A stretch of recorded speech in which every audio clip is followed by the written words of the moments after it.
Hola, hola, muy buenas noches. Nosotros queremos plantearles aquí en el descargo un tema que también ya es un clásico, y es el funcionamiento de las máquinas de tragamonedas en forma irregular en todo el país. Según el último informe de la CONASAR, la Comisión Nacional de Juegos de Azar, más de 23.000 máquinas están funcionando tragamonedas en forma irregular en todo el país, y el peligro que representa esto, sobre todo para los menores, y la adicción a los juegos, lo que se conoce como la ludopatía.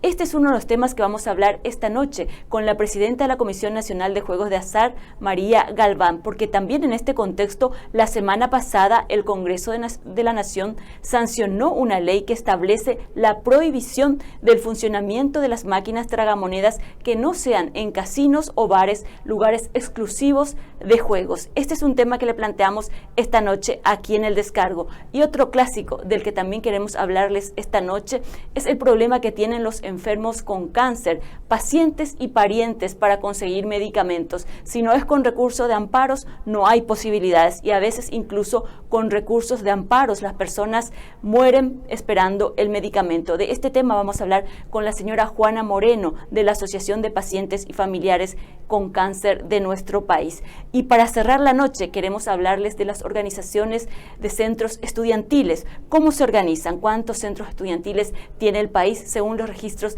del Ministerio de Educación. Estos son los temas que te planteamos esta noche. Soy María Cristina Sanabria, bienvenidos.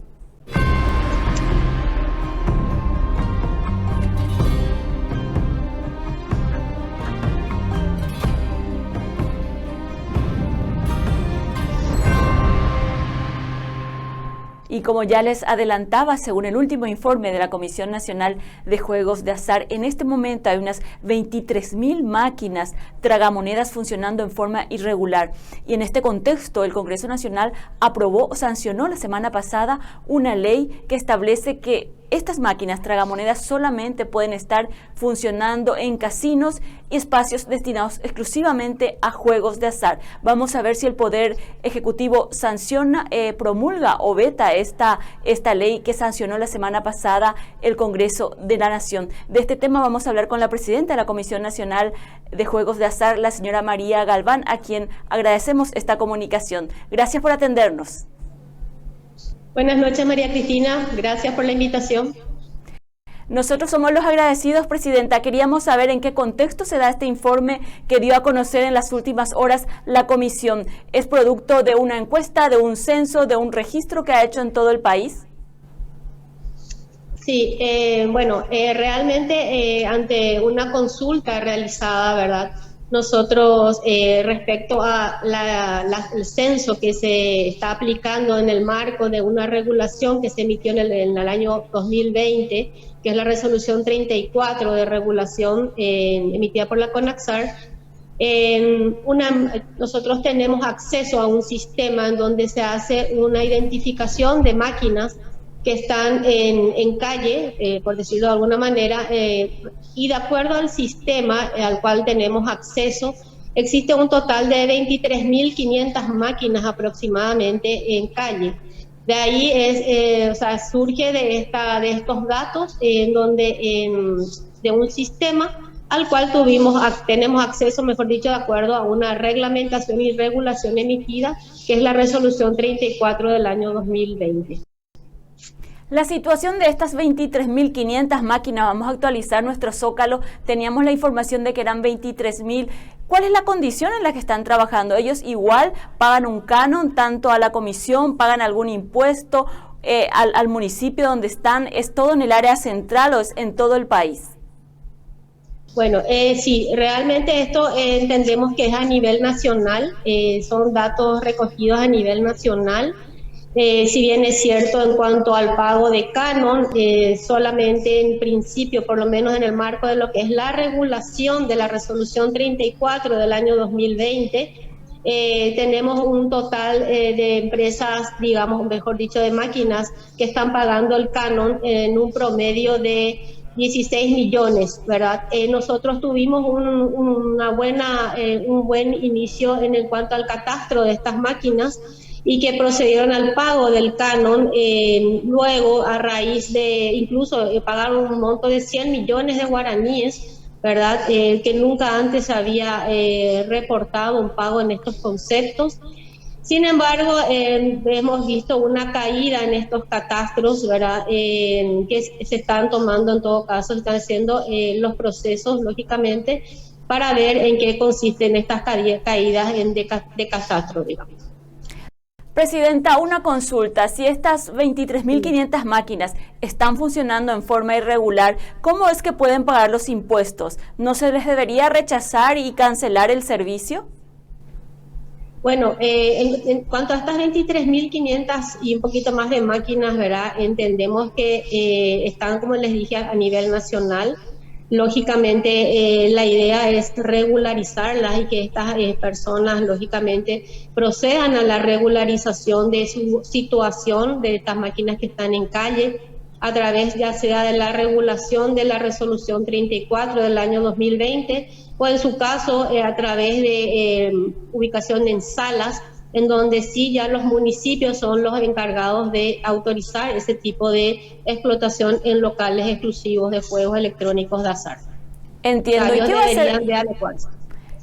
Entiendo. ¿Y qué va a hacer el Poder Ejecutivo con esta ley sancionada por el Congreso que prohíbe expresamente que estas máquinas estén fuera de una sala de juegos o de los casinos? Es decir, todas esas máquinas que vemos por los barrios, en las despensas, en las veredas, ya no podrían seguir funcionando y ya tiene fuerza de ley, ya es una cuestión, ya no va a ser una cuestión o una decisión municipal.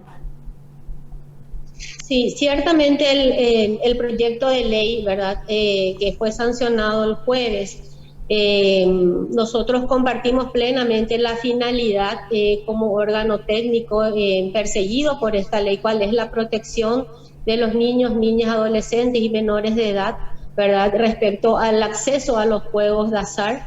Ciertamente la CONAXAR como órgano técnico en todo momento, en todas las autorizaciones, regulaciones que ha emitido a lo largo de las disposiciones, decretos y demás, siempre contempla esta protección a lo que es niñez y adolescencia y menores de edad en cuanto a acceso a juegos, ¿verdad?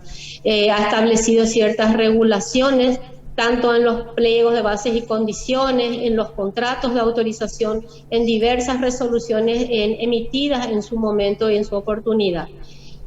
No obstante, desde el punto de vista técnico, también en su momento, ante un pedido de informe de comisiones, el año pasado se ha emitido un informe al respecto, realizando un análisis en cuanto al proyecto en su momento, respecto de lo que hoy tenemos como normativa. Entonces veíamos que varios de los puntos que esta ley sancionada el jueves, ¿verdad?, ya estaba contemplada también en la ley 1016 del año 97 que regula las actividades de juegos de azar, también están contempladas en los decretos reglamentarios y, como les decía, en diversas resoluciones y reglamentos emitidos en su momento por la CONAXAR. Por eso es que considerábamos que, como si bien es loable y muy compartimos, y repito nuevamente, reitero, la finalidad de la ley sancionada, entendemos en principio que existen algunos puntos de carácter técnico que eventualmente podrían, digamos, resultar difícil su aplicación, podrían generar tal vez algunos conflictos de competencia o interpretación, lo cual lógicamente podría tornar un poco difícil la aplicación de esta ley sancionada. ¿Ustedes recomendarían al Poder Ejecutivo o al presidente vetar esta ley sancionada por el Congreso? No podría adelantarle todavía en esa posición, como yo le decía, esta es una posición que se había remitido en su momento a las comisiones ante pedidos de informes. Tendríamos que someter y considerar esto en el seno de la Comisión Nacional de Juegos de Azar, lógicamente, una vez que nos llegue la ley sancionada y nos soliciten el informe correspondiente. Una vez que tengamos todos los elementos, será realizado el análisis pertinente a fin de determinar si se recomienda el veto al Poder Ejecutivo o la promulgación, ¿verdad? Entiendo, y mientras sucede eso, Presidenta, para las personas que están muy preocupadas por el funcionamiento irregular de estas máquinas, realmente uno cuando ve en el barrio o por los barrios el funcionamiento de estas máquinas en despensas y ve a los niños totalmente expuestos y sin ningún control utilizar estas máquinas, estaban esperando prácticamente que esta ley sea el punto de inicio para comenzar a requisar esas máquinas. Si eso no se da, ¿cuál es la otra propuesta desde CONASAR para la regularización de estos equipos? 23.000 es muchísimo, Presidenta, para poder ponerlos a todos en regla y proteger a los niños. No, de hecho, María Cristina, hay que tener en cuenta un dato, ¿verdad? Esto de las máquinas en calle, como se les conoce normalmente, no es de ahora. Esto viene arrastrándose ya de hace prácticamente más de 10 años. Esto ha crecido de manera exponencial, lógicamente. La CONAXAR siempre ha mantenido un criterio lógico de restricción total respecto a que las máquinas operen en calle, en veredas y en sitios no autorizados. De hecho, se han realizado numerosas intervenciones en su momento, también denuncias ante la Fiscalía para justamente por la realización de este tipo de explotación.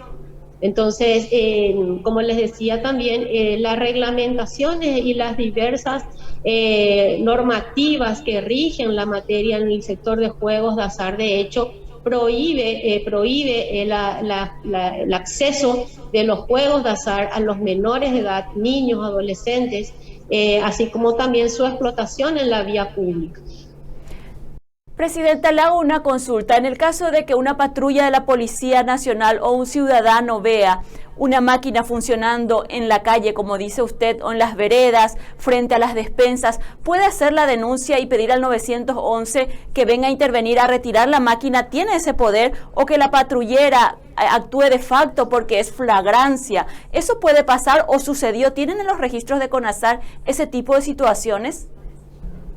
Bueno, de hecho la ley 4716 del año 2012 dispone realmente que cualquier situación de irregularidad, entre otros o juegos clandestinos, pueden ser objeto de denuncia por cualquier ciudadano ante la CONAXAR, ante la policía o ante la fiscalía, si es que así lo considera, ¿verdad? Si lo hace ante la CONAXAR lo que hace es un procedimiento previo administrativo de verificación y en su caso la denuncia correspondiente ante el Ministerio Público.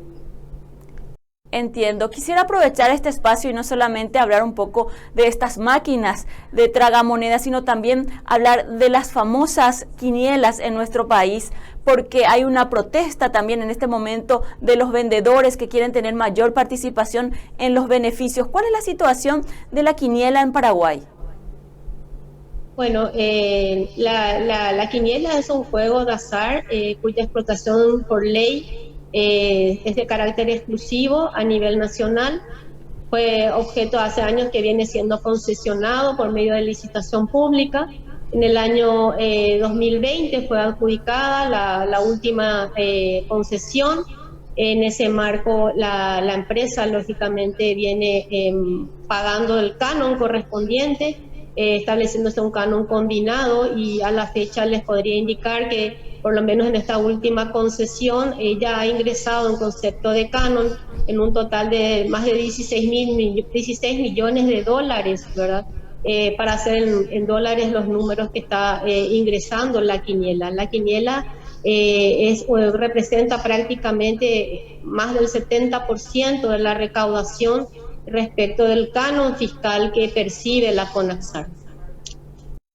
Le agradezco muchísimo por todas sus consideraciones, señora Presidenta, y por compartir esta información con nosotros. Estaremos muy atentos a ver qué decisión toma el Poder Ejecutivo respecto a esta ley, en un contexto donde la ludopatía, que es la adicción a los juegos, no solo de los niños, sino en general, es cada día más alarmante en nuestro país. Sí, ciertamente, como les decía, aprovecho ahora que mencionas el tema de ludopatía. Como CONAXAR también tenemos emitidos algunas reglamentaciones relacionadas al juego responsable y también a lo que es la prevención de ludopatía. De hecho, en las distintas autorizaciones se disponen en aspectos específicos que deberán ser cumplidos por las empresas que son concesionarias y autorizadas por la CONAXAR. Ciertamente, como decís, eso es un punto muy importante que deberíamos estar trabajando. De hecho, me encantaría poder realizar campañas, por ejemplo, de juego responsable y prevención de la ludopatía. En algún momento incluso habíamos remitido al Ministerio de la Niñez una solicitud para realizar un convenio para poder abordar justamente estos temas y también, lógicamente, tratar de trabajar con otras instituciones que son importantes en este ámbito para para hacer una campaña adecuada de prevención de la ludopatía y juego responsable. Presidenta, ¿cuál es la primera señal de alerta que debo tener para poder detectar si mi niño o mi vecino o mi sobrino que se va a la despensa no viene más y después viene sin el vuelto, que se le cayó el vuelto y jugó todo en la máquina de tragamonedas? ¿Cuáles son las señales de alerta que podría compartir con nosotros en este espacio? Bueno, en estricta teoría no debería suceder este tipo de situaciones, ¿verdad? Ese ya es un tema incluso de la empresa o el local donde permite el acceso de niños para juegos, en el contexto de juegos de azar. Y lógicamente yo creo que eso ya va más allá de lo que es una señal de alerta, sino más bien son aspectos que creo que debería trabajarse también no solamente con los propietarios de locales y de máquinas, sino también trabajar con los padres en escuelas, en colegios, hacer una campaña importante de prevención y de publicidad ante estos signos de alerta que podrían generarse y sobre todo también con el Ministerio de Salud, ¿verdad? Ya que no hace mucho la OMS había señalado incluso como una situación de enfermedad mental. Claro que sí. La adicción a los juegos es lo que se conoce como la enfermedad de la ludopatía. Muchísimas gracias, Presidenta, por su tiempo. Gracias por compartir toda esta información con nosotros. Estamos atentos a lo que decidan. Muy amable con Mega TV. Gracias, María Cristina. A las órdenes. Muy amable. María Galván, presidenta de la Comisión Nacional de Juegos de Azar, hablando esta noche de este tema con nosotros aquí en El Descargo. Más de 23.000 máquinas funcionando en forma irregular y los datos de la ludopatía cada día en aumento en nuestro país. Para tener en cuenta, hacemos una pausa.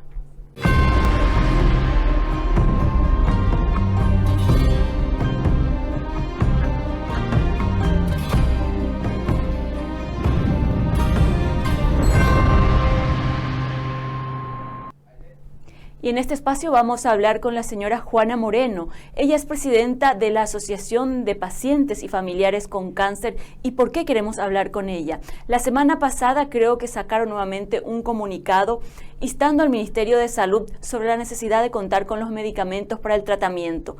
Cada vez que la asociación habla es para pedir medicamentos y son noticias casi cada semana por esta necesidad. Por eso necesitamos también nosotros hablar con ella para saber cuál es la situación del tratamiento que llevan adelante las personas con cáncer en Paraguay. Señora Juana, muchísimas gracias por atendernos. Muchísimas gracias a ustedes por la invitación.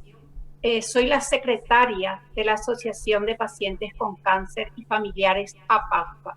Y así como usted lo ha dicho, ¿verdad? La semana pasada hemos emitido un comunicado a la opinión pública de tal forma a visibilizar la situación por la cual estamos atravesando, que es la falta de medicamentos.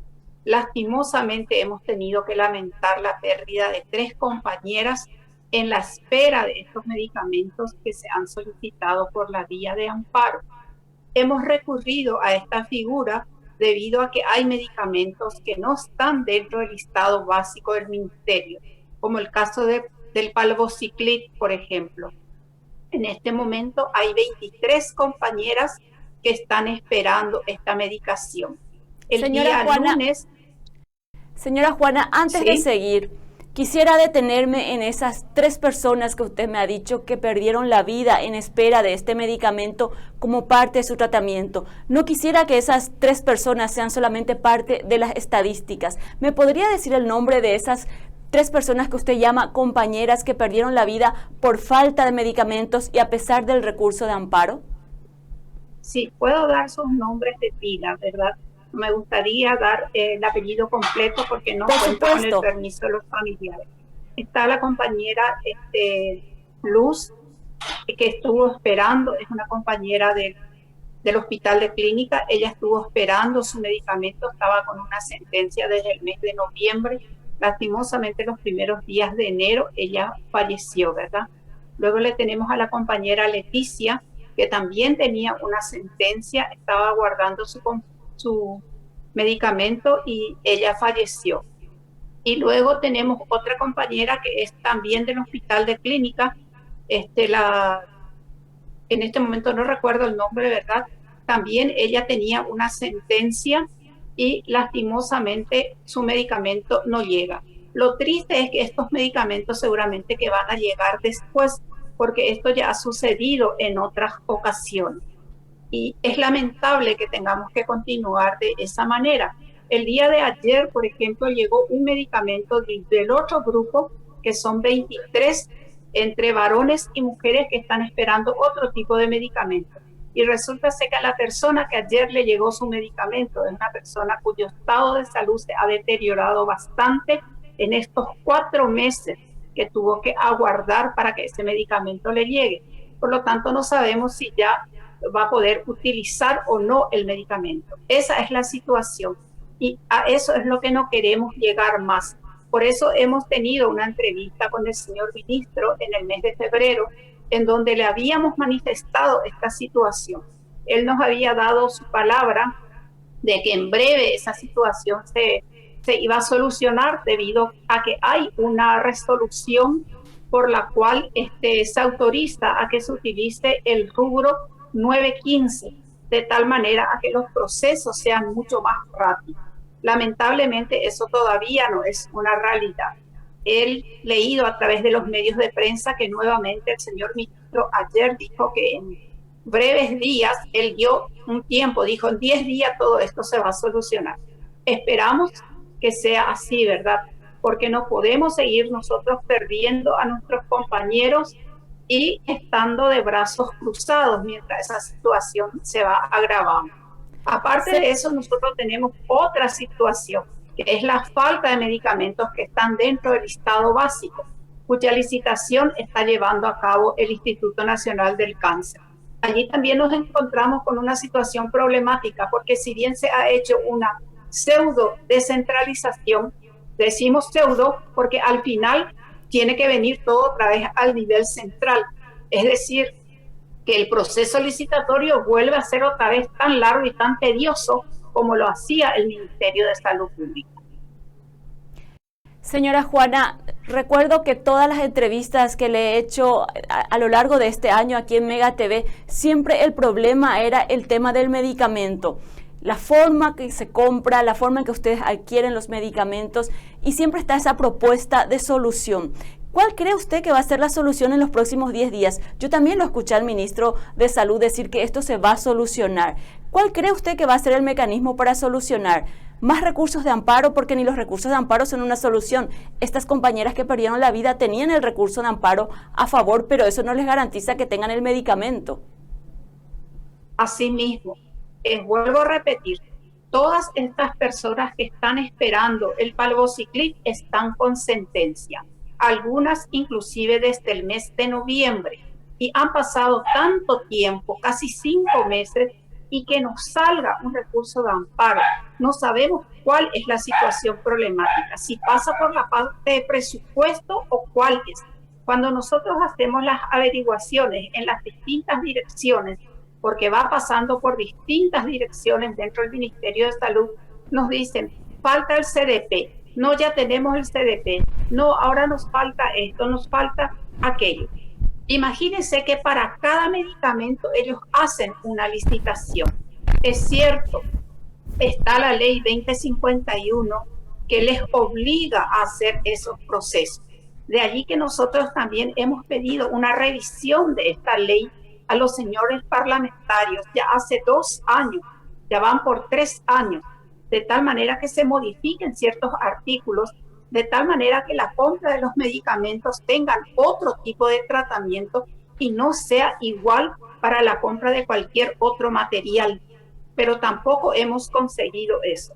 Acá lo que a nosotros nos parece es que falta verdadera, podríamos decir, verdadero interés en que esta situación cambie. Lastimosamente nosotros vemos que es así, porque siempre hemos tenido soluciones parches, nunca hemos llegado a tener una solución real a esta situación problemática. Siempre estamos con vamos a solucionar y se soluciona a media, pero nunca se erradica el problema desde el origen.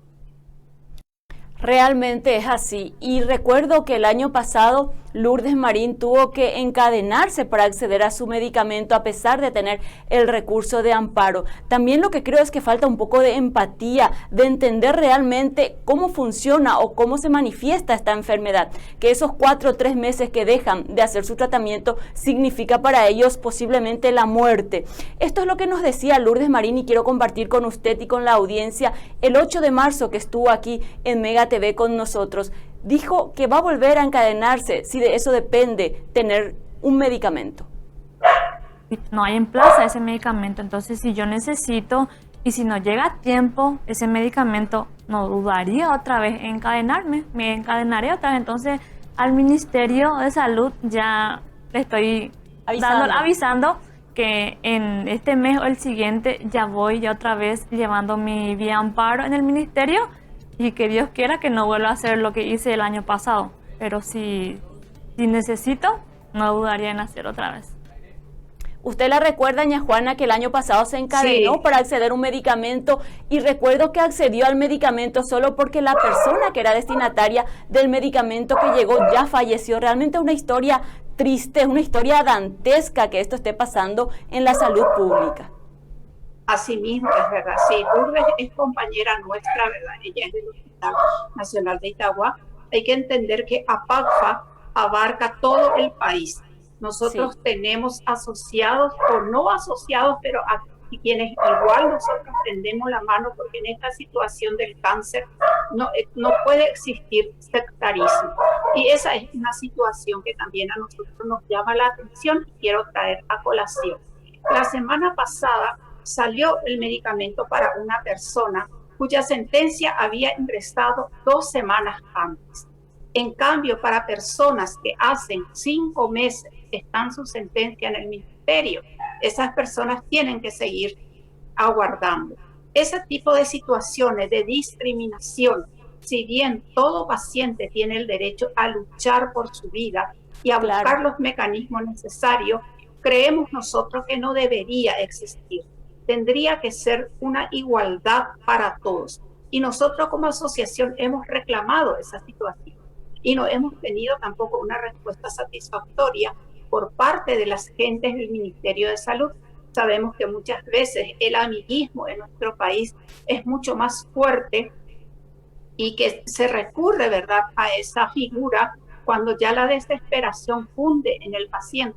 Pero imagínense, si se puede comprar para un paciente un mismo medicamento, ¿por qué no se puede comprar de la misma manera para los 26 restantes que en ese momento estaban esperando? Gracias a eso, ¿verdad?, 3 compañeras el día viernes recibieron su medicación porque estaban en ese mismo grupo. Y como hubo la protesta, entonces se entregó todo el paquete. Ña Juana, ¿y a qué tipo de sectarismo se refiere cuando dice que hay personas o sectores que sí reciben y otras personas que están en la lista de espera desde más tiempo no lo reciben? No, y justamente a eso me estoy refiriendo, ¿verdad? A nosotros nos llama la atención y no sabemos qué criterio tienen la gente del ministerio para poder seleccionar a quién le dan primero el medicamento y a quién no, ¿verdad? Nosotros conocemos a los pacientes que recurren a los recursos de amparo. Son personas generalmente de escasos recursos, ¿verdad? Nosotros lo hacemos a través de la Defensoría del Pueblo, justamente porque los pacientes no tienen esa posibilidad económica de poder contratarse un abogado. Y nos llama la atención que muchas veces cuando lo hacen a través de un abogado privado, entonces parece ser que hay mayor celeridad en la situación. Por lo menos eso ha sucedido en este caso, ¿verdad? Pero no nos gustaría que esa situación continúe. Nosotros queremos, ¿verdad?, que todos los pacientes sean tenidos en cuenta, ya que la situación de urgencia es para todos por igual.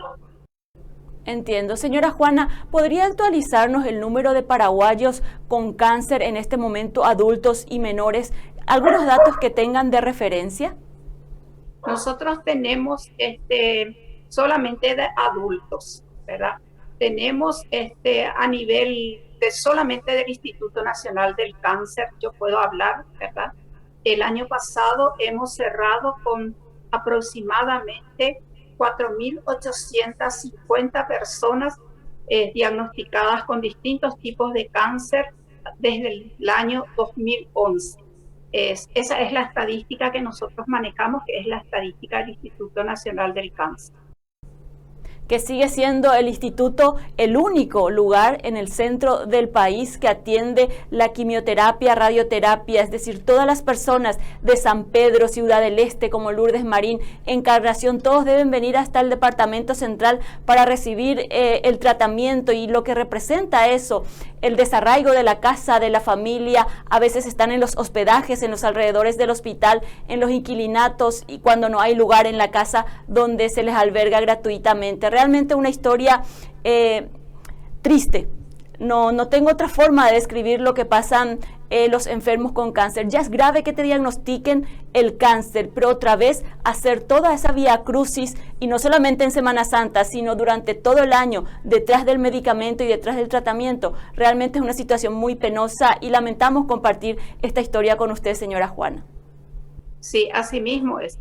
Realmente todos los que necesitan radioterapia tienen que llegar hasta el Instituto Nacional del Cáncer, porque es el único a nivel público. En cuanto a quimioterapia, se ha producido una descentralización. Existen hospital días, así se denominan los centros en donde se pueden someter los pacientes a quimioterapia. Tenemos en Ciudad del Este, está en Encarnación, está en Villa Ayes y en Pedro Juan Caballero. Las personas de esas zonas que tienen que ser sometidas a su quimio, muchas ya están quedando en sus comunidades, pero todos esos centros dependen del Instituto Nacional del Cáncer. Por lo tanto, si la falta de medicamentos es en el Instituto Nacional del Cáncer, afecta a todos esos satélites, como nosotros lo denominamos.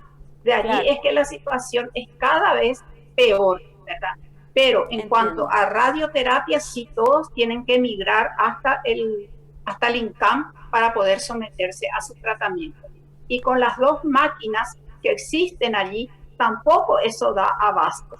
Tenemos que recurrir siempre al proceso de tercerización a nivel privado, y también con eso estamos teniendo inconvenientes debido a que hay estudios de imágenes, como por ejemplo resonancia magnética o centelleo óseo, que los costos son elevados para que los pacientes puedan pagarlo, ¿verdad?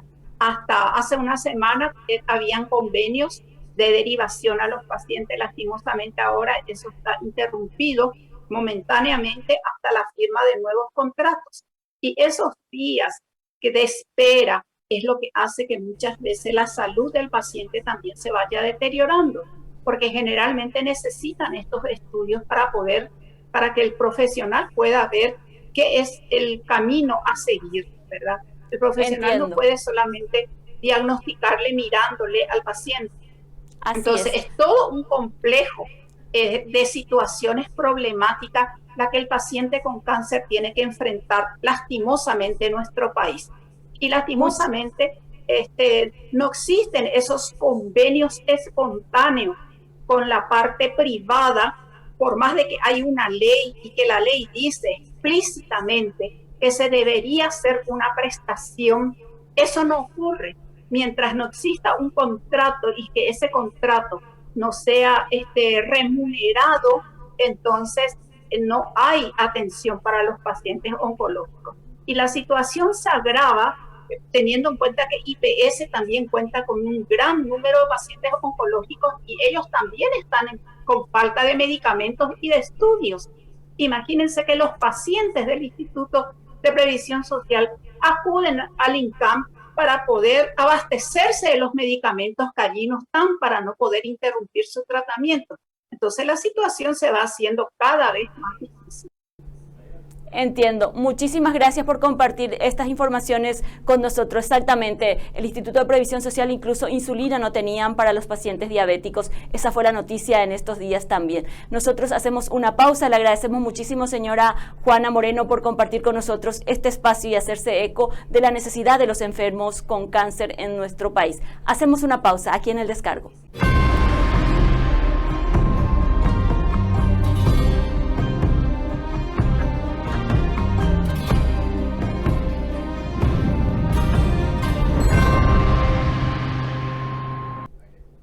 Y para cerrar el programa esta noche les invitamos a hablar un poco de la formación y la importancia que tienen los centros de estudiantes y cuáles son los mecanismos desde el Ministerio de Educación para la conformación de estos centros de estudiantes en los colegios de todo el país. Estamos en comunicación con el licenciado Hugo Tintel, él es director de Bienestar Estudiantil del Ministerio. Gracias por atendernos, licenciado. Muy buenas noches. ¿Cómo está, doña María Cristina? Un placer saludarte a ti y a toda la audiencia a través del programa. Le agradecemos mucho por su tiempo. Queríamos saber cuáles son las medidas que está tomando el Ministerio de Educación para impulsar la formación de los centros de estudiantes, no solamente en la capital, en el Departamento Central, sino en todo el país. Bien, el Ministerio de Educación y Ciencias, a través de un comunicado el día de ayer, ha recordado la vigencia de la resolución número 1/2016, que lo que hace es establecer un poco cuáles son los procedimientos de apertura del sistema educativo, direcciones departamentales, supervisiones educativas, directores de instituciones educativas, que permitan considerar los espacios oportunos de participación, atendiendo a los diferentes estamentos de participación de las instituciones educativas. Estamos hablando del estamento estudiantil a través de la participación de los consejos delegados, centros de estudiantes, creación de centros de estudiantes, y también así la participación de los padres a través de las ACES, que son las asociaciones de padres que conforman el EGIE. ¿Qué es el EGIE? El equipo de gestión estudiantil. El equipo de gestión institucional que trabaja con el equipo de organización estudiantil y de padres. De esta manera asegurando que la institución se cogestione gracias a la participación no solamente del sector docente, directivo, sino también padres y estudiantes. ¿Qué es lo que está haciendo el Ministerio de Educación y Ciencia? Está promoviendo el conocimiento de estos mecanismos a través de las direcciones departamentales, supervisiones educativas, para que estos estudiantes, conociendo un poco el derecho a la participación que tienen al interior de la estructura de sus propias instituciones educativas, puedan hacer uso de esos espacios y puedan organizarse y de alguna manera trabajar coordinadamente con sus instituciones educativas. A través de este comunicado que dio a conocer el Ministerio de Educación, lo que quiere un poco es llamar la atención a las diferentes instancias que tiene en todo el país para que se generen estos espacios. Esto es porque hay alguna resistencia en las direcciones, en algunos colegios para la formación. Recuerdo que cuando estaba en el colegio era en Vida Social y Comunicación que armábamos los consejos, que votábamos. ¿Se sigue manteniendo ese mismo mecanismo o a través de qué materias se impulsan este tipo de organizaciones actualmente en la educación media o tal vez en la educación escolar básica también? Muy buena pregunta. Los espacios de participación están de alguna manera garantizados desde al interior de las aulas a través del docente que ejerce en un proceso de enseñanza-aprendizaje espacios de participación que de alguna manera permitan vincular al estudiante con el derecho de aprender y enseñar en un proceso continuo. De esa manera lo que nosotros estamos garantizando en ese primer espacio de vínculo del docente y el estudiante es que pueda dar el siguiente salto, que es la comunidad educativa, a través de los espacios que garantizan la representación del estudiante con los profesores guías que intervienen en este proceso. La institución organiza estos espacios de participación y promueve a través de las organizaciones estudiantiles, los propios centros de estudiantes. Y hoy es importante destacar que gracias a referentes de los centros de estudiantes y las organizaciones estudiantiles, hoy estuvimos compartiendo con más de 50 estudiantes, logramos asegurar esto. El comunicado, más que buscar, indicar cuál es el procedimiento, es recordar que estos espacios a través de la resolución 1 del 2016 siguen vigentes y como naturalmente debe ser a través del liderazgo del director, los propios docentes, los estudiantes se sientan acompañados para que de esa manera puedan tener esos espacios asegurados y puedan elegir a sus representantes que posteriormente integrarán los equipos de gestión institucional. Cuando ayer leíamos su comunicado, el comunicado del ministerio, con la producción nos preguntábamos, al terminar el año escolar, ¿tienen algún registro de cuántos centros de estudiantes se han conformado el año pasado? Por ejemplo, tal vez el año 2021 no sea una referencia por todo el tema del COVID, pero ¿hay registros de años anteriores donde las clases eran totalmente presenciales? ¿De cuántos centros de estudiantes se llegan a conformar y tienen una participación activa en la comunidad educativa? Es importante recordar que desde el 2016, con la resolución 1, este trabajo de coordinación y manejo de información sobre la conformación, los espacios de participación, los centros de estudiantes, efectivamente de alguna manera están siendo considerados en la estructura a través de la coordinación de los supervisores, la supervisión educativa, los directores departamentales.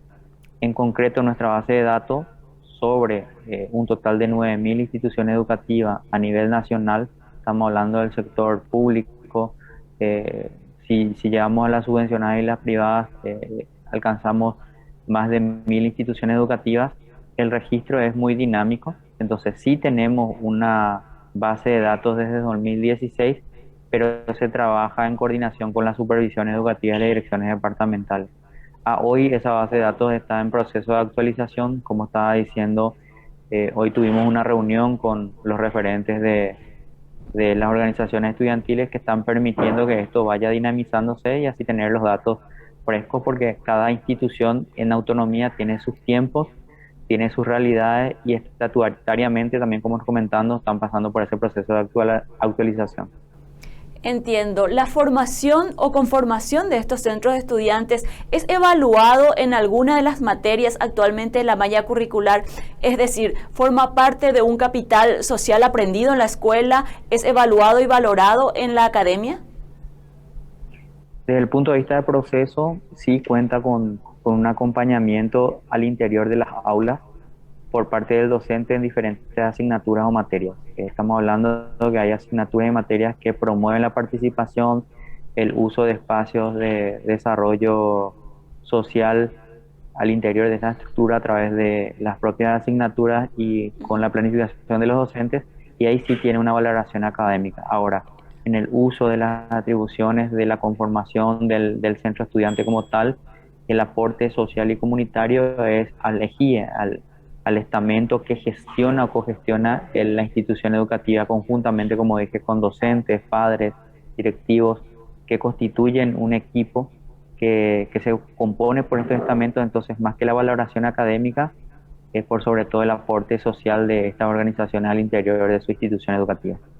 Señor Tintel, si hay algún grupo de estudiantes que nos está mirando o padre de familia y sepa que en su institución educativa no hay muchas ganas de formar o conformar estos centros de estudiantes, ¿dónde pueden recurrir, dónde pueden quejarse o pedir ayuda para que efectivamente se conformen estos centros de estudiantes en sus escuelas o colegios?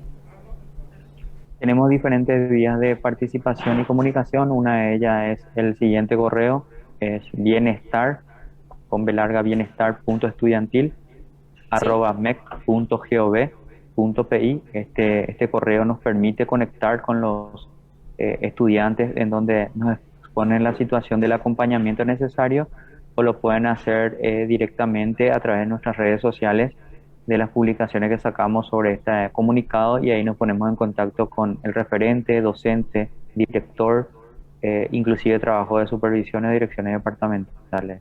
Recuerdo, bienestar.estudiantil@mec.gov.pi. Esta es la instancia en donde vamos a mantener una línea verde de comunicación con los estudiantes y las organizaciones, pero por sobre todo con cualquier estamento de la institución educativa que necesite fortalecer la capacitación y en un sistema de comunicación los pasos a seguir para la conformación de centros de estudiantes al interior de las instituciones educativas. Como director de Bienestar Estudiantil, le quisiera hacer otra consulta que tiene que ver con el tema de las clases extendidas y la falta de alimentación o almuerzo escolar en este momento en la capital, en los colegios que dependen la provisión de alimentos del Ministerio de Educación. ¿Qué hay de cierto en esa situación que se está poniendo como opcional en este momento el horario extendido de la doble escolaridad? Bueno, es importante un poco tener el detalle de cuáles son las instituciones educativas según el registro. Si es un reclamo o una denuncia, vamos a pasar al nivel. En este caso, Jornada Extendida está siendo trabajado por la educación escolar básica. Sin ningún problema pasamos el contacto con el director que pueda atender el detalle de lo que comenta, pero nosotros hoy, desde la Dirección de Bienestar Estudiantil, en el modelo del programa de alimentación escolar de platos frescos, trabajamos con las gobernaciones y los municipios, en donde cada gobernación y municipio atiende la realidad de su contexto en prioridad según la microplanificación, las instituciones que tienen doble escolaridad. Es importante destacar que como ente rector trabajamos articuladamente con las gobernaciones y los municipios por los proyectos de alimentación escolar que atienden a esa población estudiantil y particularmente a lo que mencionaba Jornada Extendida. Y en el caso de Capital, nuestro servicio sí es diferenciado, donde los recursos propios del Ministerio de Educación con presupuesto atienden a las instituciones educativas en el servicio de merienda, almuerzo, desayuno y colación alimentaria al sistema educativo de Capital. Muchísimas gracias por toda la información, señor Hugo Tintel, muy amable con Mega TV. Hasta la próxima. A las órdenes. Un buen resto de jornada. Hasta luego. Igualmente para usted, Hugo Tintel, director de Bienestar Estudiantil del Ministerio de Educación. Y ya tienen ustedes el correo donde pueden dirigirse si tienen alguna inquietud respecto a la conformación de los centros de estudiantes en todo el país. Pueden recurrir a ese correo electrónico. Y con esta información, con esta entrevista, estamos cerrando el descargo por esta noche. Les agradecemos muchísimo por elegirnos para informarse como todas las noches. Tapen de Pujare por Ainte. Hasta mañana.